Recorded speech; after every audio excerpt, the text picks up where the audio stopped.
नमस्कार साथियों, स्वागत है आपका सिविल लक्ष्य एकेडमी के Chhattisgarh daily current affairs programme में। मैं विनय कुमार गुप्ता स्वागत करता हूं आपका अपने इस शो में।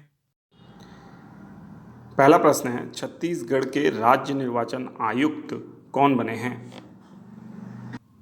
आपके ऑप्शन हैं अजय सिंह, सुनील कुजूर, सहला निगार या रीता कंगाले। तो इसका सही जवाब है अजय सिंह। तो छत्तीसगढ़ राज्य निर्वाचन आयुक्त अजय सिंह नियुक्त किए गए हैं।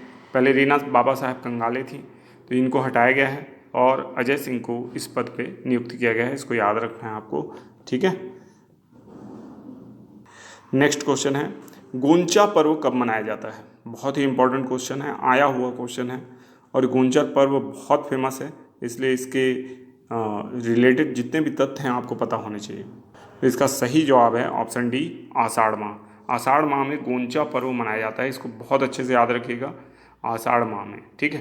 गोंचा पर्व में जगन्नाथ जो भगवान हैं उनकी यात्रा निकाली जाती है। ये जगदलपुर में मनाया जाता है, यानी बस्तर संभाग का प्रमुख पर्व है, इसको याद रखिएगा। और किस माह में मनाया जाता है? तो आषाढ़ माह में मनाया जाता है, ठीक है।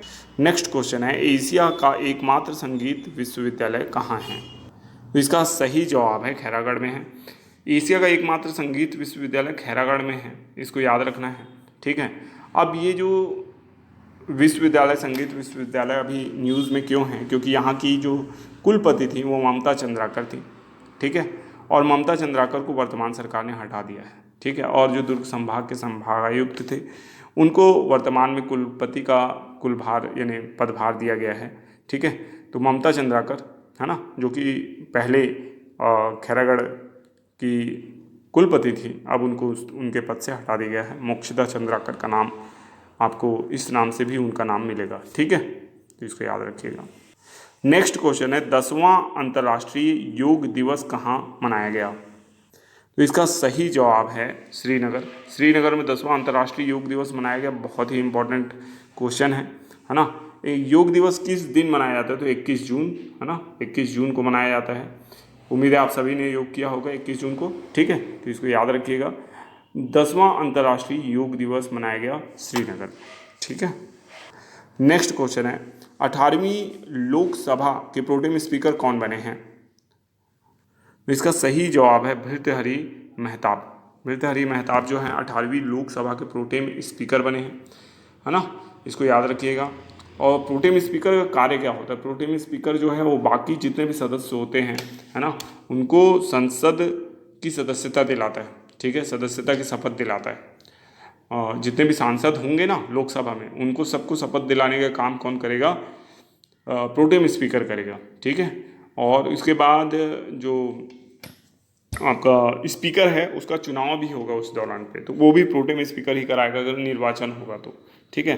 और निर्वाचन के बाद जैसे ही नया जो स्पीकर नियुक्त हो जाता है उसके बाद प्रोटेम स्पीकर अपने पद को छोड़ देता है, ठीक है।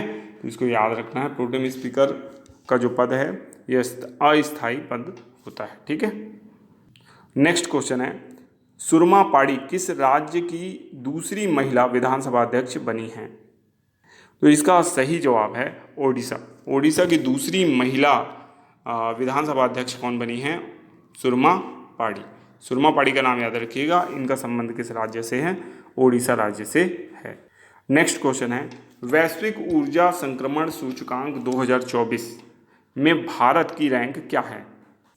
तो इसका सही जवाब है 63वां स्थान है भारत का, ठीक है। तो वैश्विक ऊर्जा संक्रमण सूचकांक में भारत का कौन सा स्थान है? 63वां, ठीक।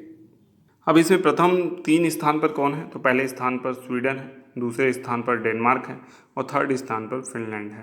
तो SDF करके आप याद रखिएगा, SDF, है ना, स्वीडन, डेनमार्क, फिर फिनलैंड। और भारत का स्थान कौन सा है? 63 वैश्विक ऊर्जा संक्रमण सूचकांक में, ठीक है।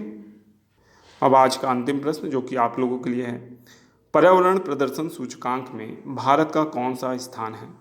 आपके ऑप्शन है 175, 176, 177 या 178। इसका सही जवाब देने का प्रयास कीजिए। कमेंट बॉक्स आप लोगों के लिए खुला है, कमेंट बॉक्स में इसका सही जवाब जरूर दीजिएगा। पिछले वीडियो में हमने आपसे प्रश्न पूछा था कि किस राज्य के स्मृति वन संग्रहालय को यूनेस्को का प्रिक्स पुरस्कार से सम्मानित किया गया है? इसका सही जवाब है गुजरात। गुजरात के स्मृति वन संग्रहालय को यूनेस्को का प्रिक्स पुरस्कार से सम्मानित किया गया है। ठीक है, तो इसको याद रखना है। साथ ही साथ मैं आपको बताना चाहता हूँ कि सिविल लक्ष्य एकेडमी का अपना टेलीग्राम चैनल है, जहाँ ये करंट अफेयर्स जो वीडियो आपको पढ़ाया गया है इसका PDF शेयर किया जाता है। तो उस चैनल को आप ज्वाइन कर लीजिए। सिविल लक्ष्य एकेडमी नाम से ही है, इसका लिंक आपको डिस्क्रिप्शन में मिल जाएगा। इसके साथ ही साथ सिविल लक्ष्य एकेडमी नाम से हमारा इंस्टाग्राम चैनल भी है। इंस्टाग्राम में अगर आप हैं तो हमें ज्वाइन करके हम सपोर्ट कर सकते हैं। वहाँ से भी आपको कुछ नॉलेजफुल वीडियोस प्रोवाइड कराई जाएंगी, शॉर्ट्स प्रोवाइड कराया जाएगा, तो उसको भी आप ज्वाइन कर लीजिए। साथ ही साथ एक्स में अगर आप हैं, एक्स मतलब ट्विटर में अगर आप हैं तो ट्विटर में भी हमारी प्रोफाइल बनी हुई है सिविल लक्ष्य एकेडमी। अभी उसमें फॉलोअर्स नहीं होंगे, तो आप हमें सपोर्ट करके हमारे फॉलोअर्स वहाँ पे भी बढ़ा सकते हैं। ठीक है, तो सिविल लक्ष्य एकेडमी इस नाम को याद रखिए। इसी नाम से आपको फेसबुक, इंस्टाग्राम, ट्विटर एवं टेलीग्राम चैनल में क्या मिलेंगे, और प्रोफाइल्स मिलेंगी, चैनल्स मिलेंगे। ठीक है, थैंक यू। पहला प्रश्न है, नियत निर्ला नारी योजना कहाँ संचालित है? आपके ऑप्शन है बस्तर संभाग, सरगुजा संभाग, रायपुर संभाग या बिलासपुर संभाग। तो इसका सही जवाब है बस्तर संभाग। नियत निर्ला नार योजना बस्तर संभाग में है, जो कि नक्सल प्रभावित क्षेत्र है। यहाँ 14 नए सुरक्षा कैंप खोले गए हैं, और जो अधोसंरचना का विकास है और विभिन्न हितकारी कार्य हैं जनता के लिए, वो इस योजना के तहत किए जा रहे हैं। नेक्स्ट क्वेश्चन है, छत्तीसगढ़ में शक्तिपीठ योजना किससे संबंधित है? ए पर्यटन तीर्थ, बी नारी उत्थान, सी महिला रोजगार या डी महिला सशक्तिकरण। तो इसका सही जवाब है पर्यटन तीर्थ। शक्तिपीठ योजना जो है पर्यटन तीर्थ से संबंधित है, और इसके तहत जो राज्य की 5 शक्तिपीठें हैं उनको और भी तेज़ी से उसका डेवलपमेंट किया जाएगा। 5 करोड़ रुपए प्रति शक्तिपीठ के लिए क्या किया जा रहा है, अलॉट किया जा रहा है, ताकि उस क्षेत्र के लिए पर्यटन तीर्थ का विकास हो सके और पर्यटकों की सुविधाओं का विकास हो सके। ठीक है, तो इसको याद रखना है, शक्तिपीठ योजना पर्यटन तीर्थ से संबंधित है। अगला प्रश्न है, श्री राम लला दर्शन योजना में लाभार्थियों को कितना शुल्क देना होगा? तो आपके ऑप्शन है 5,000 रुपये, 2,500 रुपये, 1,000 रुपये या डी निःशुल्क। तो इसका सही जवाब है निःशुल्क। ठीक है, तो रामलला दर्शन योजना जो है राज्य के श्रद्धालुओं के लिए है, और ये निःशुल्क परियोजना है ना। इसके तहत जो मार्च से अभी तक 5 ट्रेनें शुरू कर दी गई हैं प्रति माह, है ना, जो कि अयोध्या जाएंगी और रामलला के दर्शन के लिए भक्तों को वहाँ लेके जाएंगी। ठीक है, तो इसको याद रखना है, रामलला दर्शन योजना निःशुल्क है। नेक्स्ट क्वेश्चन है, सिरिल रामफोसा किस देश के राष्ट्रपति फिर से बने हैं? तो इसका सही जवाब है साउथ अफ्रीका। साउथ अफ्रीका के राष्ट्रपति बने हैं सिरिल रामफोसा। ठीक है, तो इनका नाम याद रखिएगा। सिरिल रामफोसा साउथ अफ्रीका के राष्ट्रपति फिर से बने हैं। ये पहले भी राष्ट्रपति रहे हैं, अब इनका निर्वाचन फिर से कर लिया गया है। ठीक है, नेक्स्ट क्वेश्चन है, ईरान के कार्यवाहक राष्ट्रपति कौन बने हैं? आपके ऑप्शन हैं मोहम्मद मुखबर, रिजवान आलम, इमरान खान और नवाज शरीफ। तो इसका सही जवाब है मोहम्मद मुखबर। ठीक है, आपको पता हो इब्राहिम रईसी जो राष्ट्रपति थे ईरान के, उनका विमान दुर्घटना में निधन हो गया।